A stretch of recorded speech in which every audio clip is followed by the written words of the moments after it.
Welcome to episode 3 of the third season of the Simply Verified Beef podcast. The title of this episode is Trusted Producers, and we're going to be talking about trust from consumers in the people who bring food to their plates, like Canadian beef producers. Our guests for this episode are Lynsay Beavers from Public and Stakeholder Engagement and Bob Lowe of Bear Trap Feeders.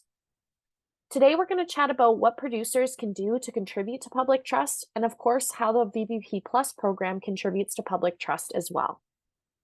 Before we get started, we wanted to share some more Canadian beef content for you. The Canadian Beef Cattle podcast, hosted by the Beef Cattle Research Council, is now live and features the most popular content from beefresearch.ca in a new audio format. Tune in every Tuesday to hear straightforward insights, expert information, and a wealth of practical knowledge for Canadian beef producers. Topics range from animal health and beef quality to grasslands management, feed efficiency, and environmental stewardship. Subscribe now on your favorite podcast streaming platform or find weekly episodes on the BCRC podcasts page at beefresearch.ca/podcasts. To start off, I wanted to first ask you both to tell us a little bit about yourself, where you come from, and what your current role is. Sure, yeah. Lynsay Beavers. I'm originally from Ontario, but I'm living now in Cochrane here in Alberta. A bit of my background, I moved out west from Ontario for my first job out of the University of Guelph and became hooked on the West. So far, I've spent my career working for dairy and now beef producers in roles related to extension and communications. And my current role is a stakeholder engagement specialist at CCA. We call the team Public and Stakeholder Engagement that we work for, and PSE is a division of CCA, and it's a program that's jointly delivered by CCA and Canada Beef. So I've been in this role for about 3.5 years. Great, thanks, Lynsay. And Bob. Yeah, hello. I'm Bob Lowe. I'm the current chair of the PSE program. With my family, my brother and his family, we farm and ranch and have a feedlot operation in southwestern Alberta at Nanton. Great, thanks, Bob. I wanted to ask next, you both have mentioned now the Public and Stakeholder Engagement Program, but for the benefit of those listening that maybe haven't heard about it, what is the Public and Stakeholder Engagement Program and how did it come to be? And maybe, Lynsay, we'll start with you to kind of explain what the program is, how it's delivered, and then we can move to Bob and chat maybe about some of the history of the program and why it came about. The Public and Stakeholder Engagement Program, or PSE, really works to build and maintain public trust in beef production in Canada. And we do this through both proactive work and reactive work. So some of the examples of proactive work that we have produced include things like our short documentary, Guardians of the Grasslands. We do digital campaigns, influencer campaigns, create key messages, facilitate the training of key industry spokespeople, and monitor the media. And then also most recently, we have developed a game that is curriculum aligned for students, and it is based on that Guardians of the Grassland film. And then we also do some reactive work. And so this is really when we're dealing with issues that arise. And this could be an issue that's really small, just like issuing a correction to an article in the media, or it could be a more substantial effort like drafting a response on behalf of a key industry player that might be affected by the issue in question. Bob, do you want to add anything maybe on how the program came to be, why it was conceived, and how it started? Sure, Emma. As we in the industry know, the cattle industry has been under a barrage for as long as I can remember. And, my dad told me one time we were watching the news together and I was maybe 20 years old. And something came on about a cow, and it was caused by a cow. I don't remember what it was. And And Dad said, he says, it doesn't matter what happens in this world, somebody will figure out how to blame it on a cow. We've been under that attack at least since then, and that's 40 years ago. So at the Canadian Cattle Association, we took the view we could either do what some industries before us have done when they were under attack, and that's, stay below the radar and hope it all goes away, or we could kind of meet it face on and try and get ahead of it. So everybody tossed their ideas into the pot, and we came out with creating a program or a division that dealt strictly with the barrage of misinformation coming from everywhere in the world, and then the proactive side of trying to educate people about what we do. Moving next, I guess, into a similar question. So we've talked about public trust and kind of how there's concern maybe from the public about the beef industry that we see in the media, but why does public trust matter to the beef industry? So, why should we as producers or the rest of the industry prioritize public trust? And maybe I'll start with you, Bob. That's fairly simple. If people do not trust us as cattle producers in giving them the best product, safest product available, we won't get to do it. It doesn't matter how good we are. We can be absolutely the best that's ever happened about producing beef, but if the public doesn't trust that, we won't be able to sell it. So this isn't an option in my mind about creating and maintaining the public trust. It's, if we want to stay in business as an industry, not as individual producers, but as an industry, if we want to stay in business, we need the bulk of the people on our side. Well put. Lynsay, another question for you. One of the things that public and stakeholder engagement does is consumer research. And I know there's been a recently concluded update to the consumer research in the past year. And so bringing some highlights from that, I wanted to ask, how do consumers feel about the beef industry in Canada? What are the prevailing perceptions? Yeah, so we just completed the latest round of consumer research, which we do every 3 years, just in 2023. And I'd say the main highlight of that research, and most importantly, is that we saw that the majority of Canadians love and support Canadian beef. And I feel like this is really important to start off with, because I know a lot of producers often feel attacked when they're seeing things in the media and a lot of negativity around beef cattle. And so, when we actually go out and survey Canadians about how they feel a lot more positive, I think, than we perceive. I do like to break down different consumer perceptions in terms of beef, the product. Canadians love it. The impressions are extremely favorable. They love the taste. They think it's a very high quality food, and they think it's healthy. And really interestingly, beef was seen as having the highest nutritional value among all animal proteins. So everything from chicken, pork, right, to plant protein, beef is rated by Canadians as the most healthy. However, it's also seen as having the largest environmental impact, and it's perceived to be one of the most expensive too. If we turn now to the industry and perceptions of the beef sector, Canadians also feel really good about the way that the industry contributes to our economy and the industry's ability to produce a high quality food for Canadians. But again, where we see that Canadians are less sure is more to do with the industry's practices. So, they're a little bit less sure, or maybe just don't have a good understanding about whether we're humanely treating animals and making a sincere effort to limit our environmental impact.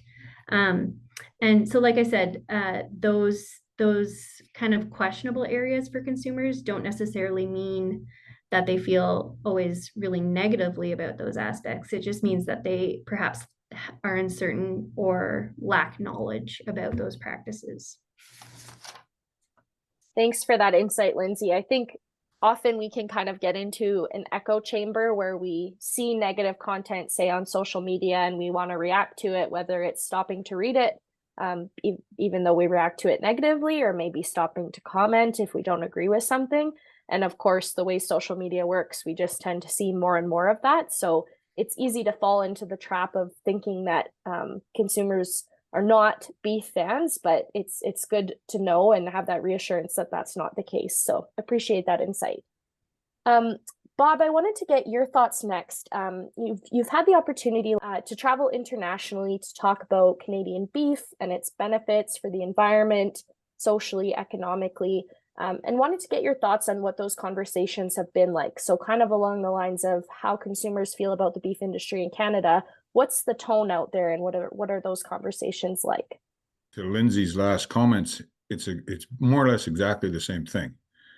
The silent majority, we hear, and we as producers keep hearing, how bad beef is. Consumers keep hearing how bad beef is, but the silent majority doesn't necessarily believe that. But when you fall into your hole and that's all you hear, pretty soon you start hearing the same thing. And an example, I've been to COP twice now. There was just a bunch of rhetoric about anti-beef, but what actually came out of the meetings, the paper on agriculture, was almost completely the opposite in COP 27. And they had an actual statement on agriculture which basically said we need more of it, all agriculture.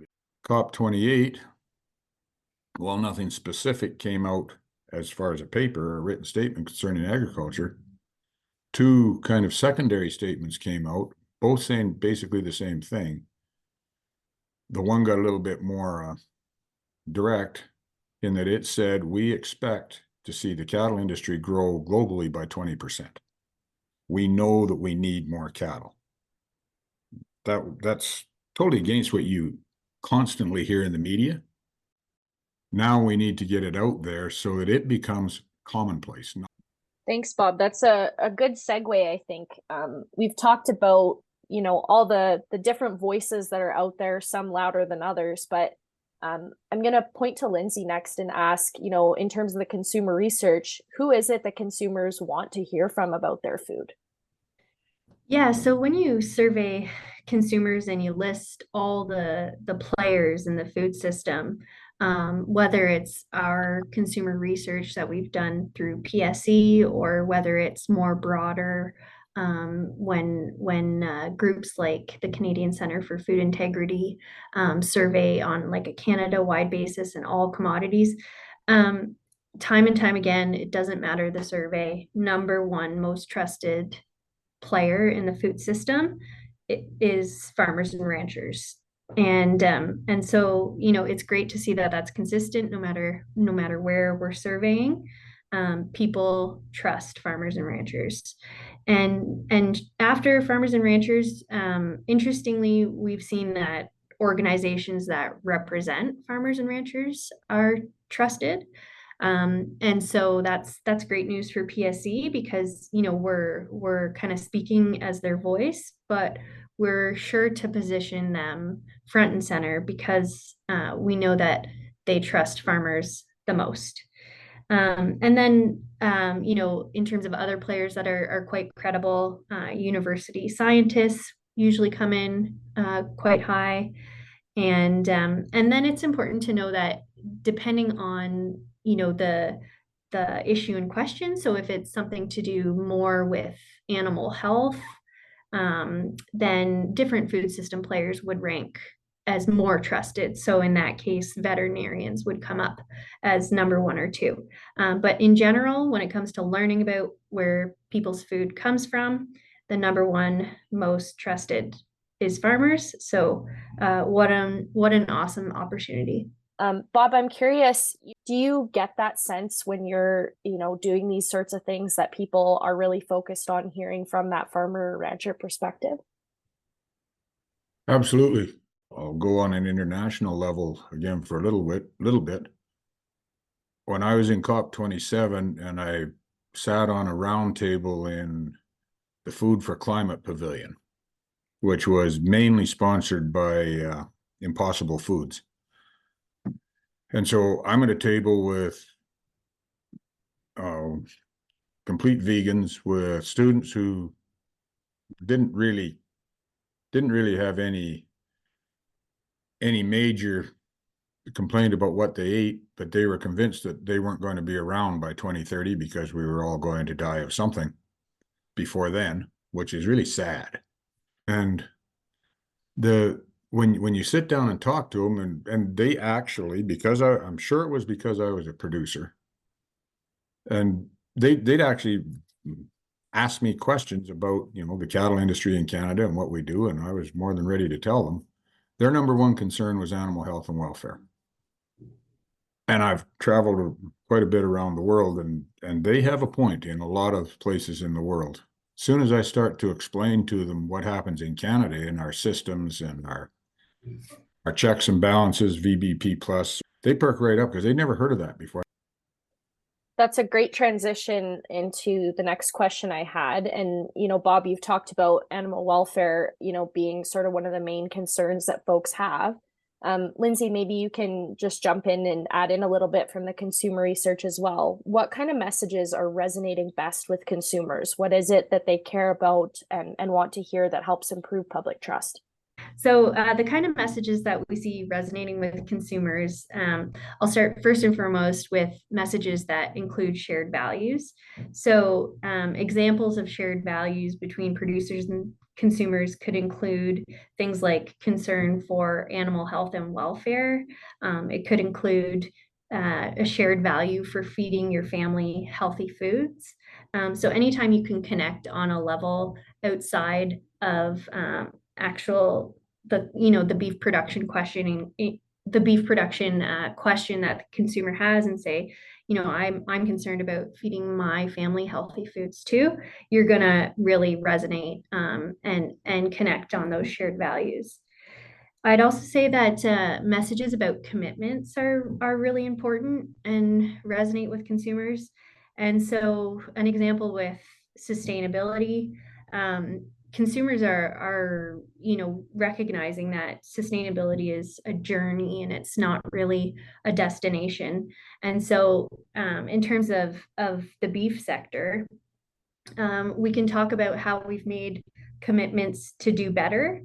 It's more than okay to talk about progress that we've made, but it's really important to also add that we always strive to do better and are committed to improve.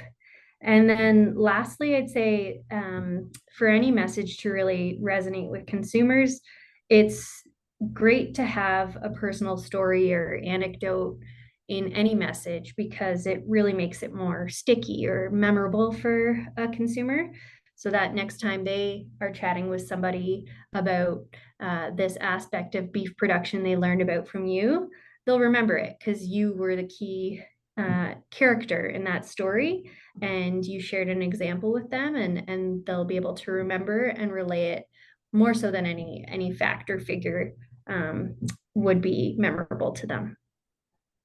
I just want to cut in a little bit on that one, just add to what Lynsay said. We've brought individuals in from the city, the more urban they are, the better, to our feedlot one at a time and just put them to work with us for the day.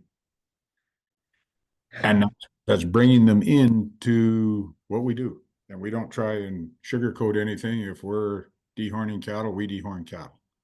And these people are right there, but we show them how we do it, how we manage it to the best technology that there is. And they leave totally convinced that we're a pretty good industry. You touched there on an idea for how producers can reach consumers in their communities. So, of course, on-farm visits are a great one whenever they're possible, but not always possible. So maybe Lynsay, if you want to jump in with some other channels that producers can use to reach consumers in their communities or maybe outside of them too. A great place to reach consumers, I think, in person, just at community events, at 4-H events or fairs, even starting up a chat with someone at the grocery store or working with local schools. It really depends on a person's interest and comfort level in sharing about the sector. But then there's also online, and so that type of advocacy can help us reach quite a bit further, of course, than just people in our communities. So if you're comfortable writing, you could reach consumers by blogging or using social media to share a bit of your day to day. And we see that Canadians really love, and this isn't just exclusive to agriculture, this is just Canadians in general, love to consume short videos and photos. And that type of advocacy done well can go a really long way, especially if you're able to insert other types of content. So you're sharing about your day to day on your farm or ranch, but you also maybe show some food content or daily life or entertainment or trending topics, and that kind of extends your reach, and gets you across feeds because this is stuff Canadians are already seeking. But then, of course, they're going to learn about beef production and your story in that context. So it helps us just get a bit out of the agriculture sphere, and share and reach further online. Awesome. Thanks, Lynsay. Those are some great ideas. Bob, I wanted to jump into a question for you next, which is, what is the most common question that folks from outside the beef industry ask you? So say on those farm visits or maybe traveling internationally, what's that most common question you get and how you answer it? I don't, when I'm talking to people that have no clue about agriculture and including the beef industry, there isn't really a common question because they don't put it bluntly, they don't really know enough to ask a question. So anything that they're going to ask is going to concern animal welfare because they hear that. It's going to concern nutrition because they hear this from the noise. Beef is bad for the environment because that's just what they've heard, but they don't have any specific questions on it. So I've found what I have to do is kind of take whatever they say and then just move it right back into, well, this is how we do it, and explain how we do things rather than answer a specific question, because I can't think of anybody that's asked me a specific question. I think sometimes as producers too, we might hope that people come to us and ask questions, but it's a really great point that, people aren't always sure what to ask or what it is that they don't know. And the more we can do to kind of get out there and give them what we know and what we know resonates with them, the better. Awesome. Lynsay, for you next, and I think this is gonna, kind of follow along to that question I just asked Bob fairly well, in terms of people often ask about what they see in the media first and foremost. So wondering if you have an example of kind of a tough question that you were asked and how you answered it, or kind of how you stick handle those sticky situations that are tough to answer. Yeah, this is a great question. And I think my answer is a little bit two-pronged. I'll start with saying that, sticky situations, sometimes we don't know the answer to everything. And I'll admit from a human nutrition perspective, I'm not always comfortable, being the expert on that subject. So if you do get yourself in a sticky situation or tough question about something you're not familiar with, it's always better to say that you don't know and you'll track down that information for somebody than to try and battle your way through it and maybe not come up with a fully accurate answer. But one question that we get a lot, but something that's become a lot easier for me to answer over time, is the question about land use and beef production. And not surprisingly, when people are asking about this or any question to do with beef in the environment, they're imagining what they see in media. They're hearing about like deforestation of ecologically sensitive areas, whether it's to make more pasture land or more land to cultivate to grow crops that may or may not be included in a diet for cattle.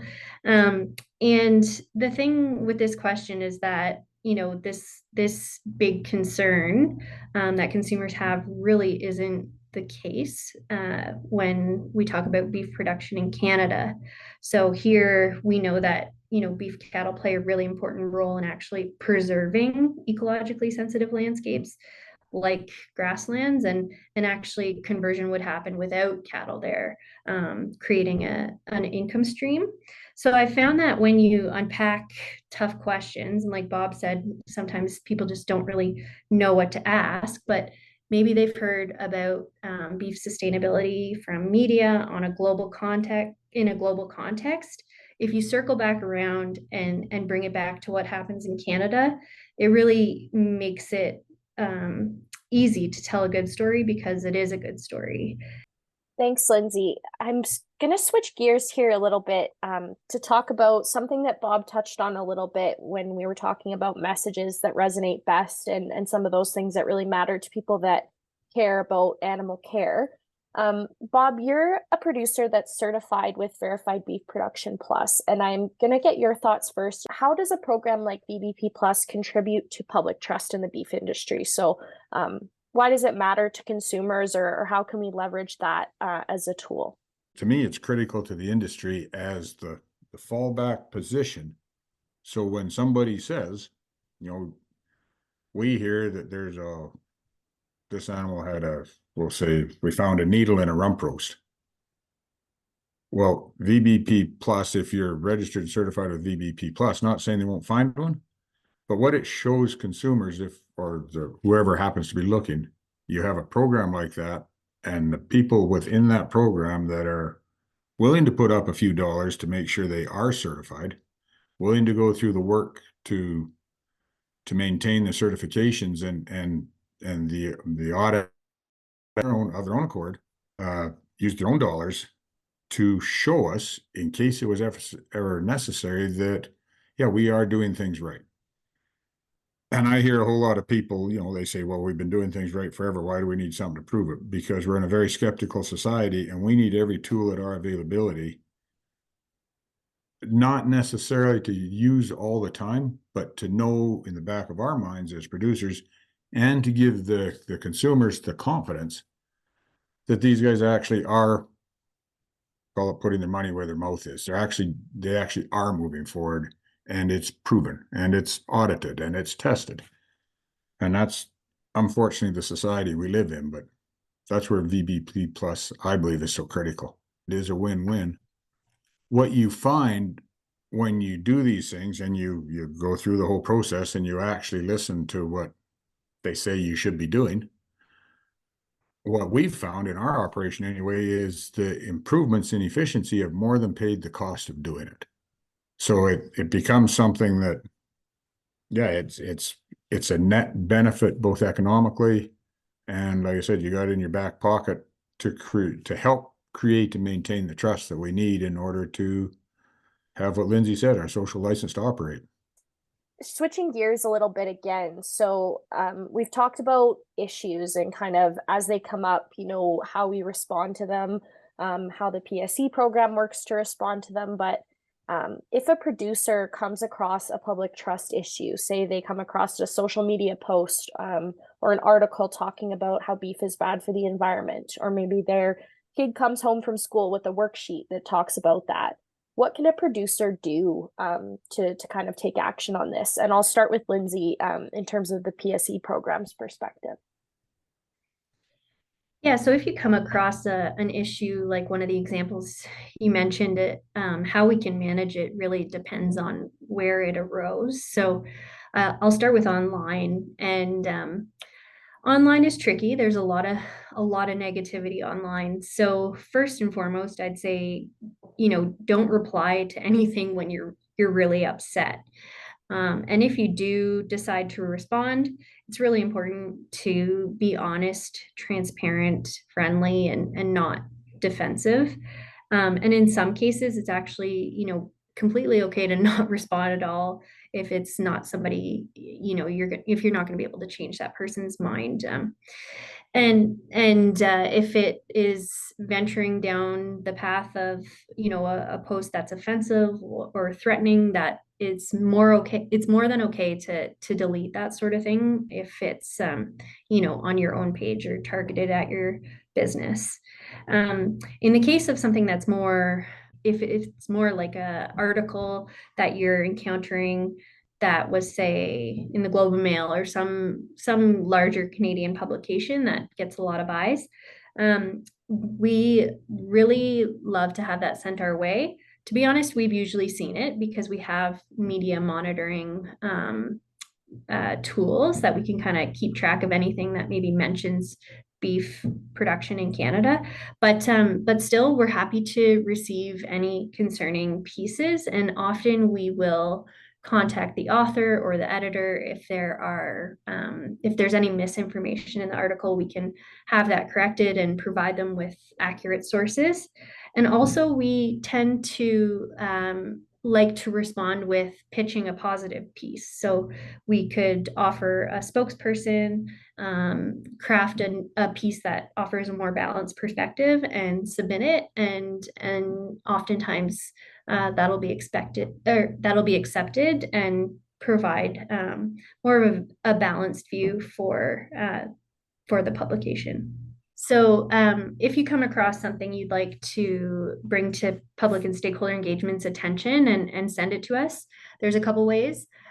First, I'd suggest emailing the account that will come to our whole team, and that's raisingcdnbeef@cattle.ca. And so our team will see that message. You could also email the generic email address listed on the CCA website, and the message will be forwarded to us by the CCA team.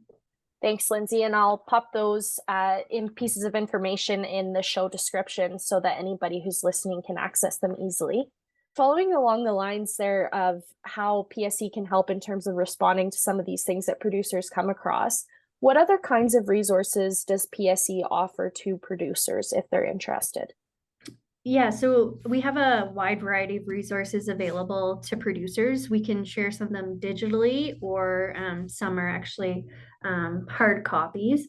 And so some of the information that we have available includes fact sheets. So any topic that may be of consumer concern or consumers have questions about, everything from greenhouse gases to halal kosher to cell cultivated protein. We have key message documents to help answer questions and kind of speak with a unified voice on those subjects. So we can share those. We have also a flip book that has a lot of the same information on key messages, but it's a hard copy and it is kind of size of a calving book, can slip it in a shirt pocket. Also online, another great resource is Beef Advocacy Canada. This is a website that gives you an online training in different modules, separated again by key consumer concerns. And people can do that on their own time. It's free. It has a lot of the key messages again, and it's interactive. It has videos, it has matching exercises. It's not just a bunch of reading. So you can also sign in and revisit it if you can't complete it all at once. And then other things that might be of interest to producers, we have a lot of campaigns that are kind of always on the go, that we more than welcome people to share. And videos, of course, like our short documentaries, we encourage people to use as a resource. And lastly, and this one's kind of a little bit of a different one, we do have the ability to do a background check or have like surveillance on a person who perhaps is applying for a job. So say you're a feedlot owner doing some hiring and you want to background check. We have the ability to work with an organization that can look into backgrounds and make sure there's just no affiliations with activist groups. Of course, this isn't something we broadcast widely, but it's on a request by request basis. And so we're more than happy to help producers in that regard too. So for any of those things I've mentioned, I'd say email the email addresses that Emma's going to put in the show notes, and we can get you in touch with those things. Thanks, Lynsay. That's a great overview of all the resources out there. And I think that last one in particular, it's an important one that gives some folks some peace of mind. So appreciate you mentioning that one. Want to jump next into a question, the last few questions for both of you. And the first one of those two is, what can producers do to help support public trust if they don't feel comfortable being front and center as a spokesperson? So what are the things that matter that producers do in that kind of a role? And Bob, maybe we'll start with you. The best thing I think that producers can do to help create and maintain the public trust is, I would say the number one best thing is become verified by VBP plus. It doesn't, based on things, it doesn't cost a lot of money for the benefit, what could be the benefit in the end of being able to maintain an industry. We need to, as producers, we need to realize that just because we're producers doesn't mean people love us anymore. They might think we're wonderful, but will they buy our product? And that's the main thing. Thanks, Bob. And Lynsay, anything to add on that one? I'll just add that, I understand not everybody is comfortable putting themselves front and center as a spokesperson, but I just say that it's important to remember that in all your interactions with people outside of agriculture, that you represent your farm and ranch, but you also represent the broader beef community. So if you are the only beef farmer or rancher that somebody knows, are you being a good representative of our community? The last question that I wanted to wrap up with, just to give folks kind of a single key takeaway message if they take nothing else away from this. We've covered a lot, but what in each of your perspectives is kind of your single best beef advocacy tip for producers? And maybe Lynsay, we can start with you this time. Yeah, I think that if I had one tip I could share with producers, it would be to not underestimate people's interest in what you have to share about your day to day. I think life on a farmer ranch is really full of shareable moments, and it becomes kind of commonplace when it's your everyday. But we know that consumers want to hear about your farm and your values and your work and your story. They want to hear about their food and how it's produced, and they want to hear that from you. So while it may seem like routine for you, it could be something that's completely awe-inspiring and very interesting for someone else. Awesome. And Bob, your tip. My tip would be that just exactly what Lynsay said. What may seem mundane to you is a real eye-opener to a lot of people in downtown Toronto or Calgary. So, an ordinary thing to me is something that somebody from urban Canada can't even fathom. So my tip is, don't be scared to tell people what you're doing and how you're doing it, because might seem silly to you, but it's not to them. That's a great way to end off. I think it's important that we remember not to take for granted that we know a lot about the life we live and where our food comes from, but it's a privilege to get to know that. And it's a great perspective to keep in mind that we are privileged to have that. Thanks, Bob and Lynsay, so much for joining and for sharing your thoughts on public trust. It was great to hear both your perspectives from the producer side of things and from the PSC program. So really appreciate you both joining. That's it for episode 3 of the 3rd season of the Simply Verified Beef podcast. Be sure to tune in next month to hear our next episode with our new guests, and be sure to follow along on Facebook and Instagram at Simply Verified Beef.